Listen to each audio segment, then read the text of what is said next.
Assalomu alaykum YouTube. Mana bugun 9 fevral. Malkanet pomidorlarimiz ip tashlayapmiz уже. Yiqilib boshladi pomidorlar. Birinchi, ikkinchi gulga qarab ketyapti.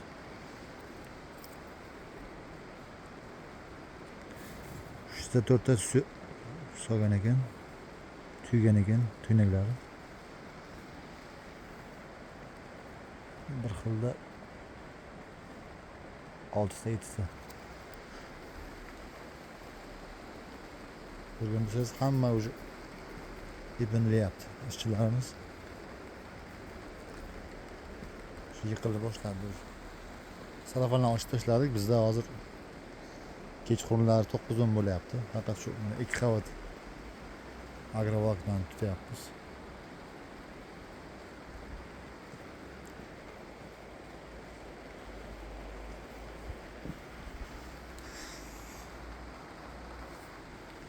Xudo xohlasa ketishlar yaxshi, yomon emas.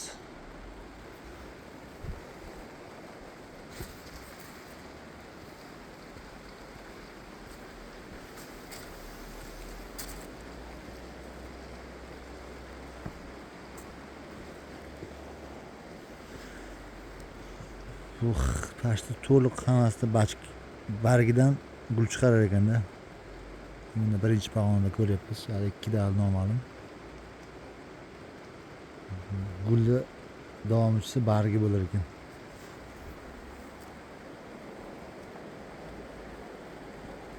Havo yomg'irli havo. Bilsangiz bugun kun uzoq yomg'ir yog'yapti, kecha issiq edi, zo'r edi havo.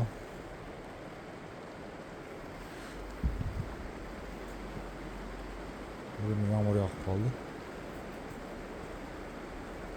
Bilsangiz bir tekis hammasi o'syapti. O'sha biz uzoq bilan 17 fevraldan keyin mana bu simlarni olib tashlaymiz. Hozir ilmimiz bulardi. Ilishga tayyorlab qo'yamiz. 17 fevraldan keyin pogodaga qarab ish tutamiz. Agar yaxshi bo'lib ketsa havo 0 yoki minus bo'lmasa, biz mana bu simlarni olamiz, hammasini olib tashlab, keyin salafonlarni ham chiqarib, keyin hammasini ilib boshlaymiz. Ipga bog'laymiz. Nima uchun? Xudo xohlasa ancha yana o'sib qoladi, yiqiladigan darajaga kelib qoladi уже.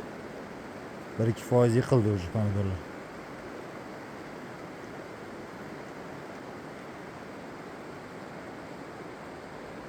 Kuzatib boringizlar, yoqqan bo'lsa like bosingizlar. Xudo xohlasa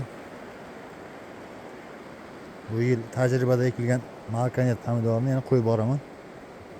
Ekilganiga 1 oydan oshdi. 6-yanvar ekilgan. Ko'chatlar juda kichkina edi ekilgan vaqt. Hammasi o'z tutib ketdi. 99% oldi. Hamma ko'chat. Ildizlar ushoq ketdi.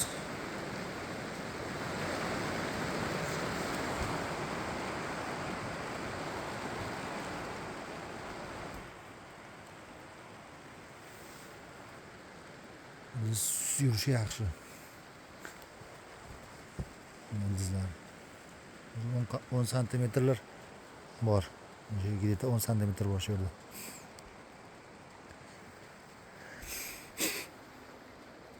Ketishi yaxshi, Xudoga shukr.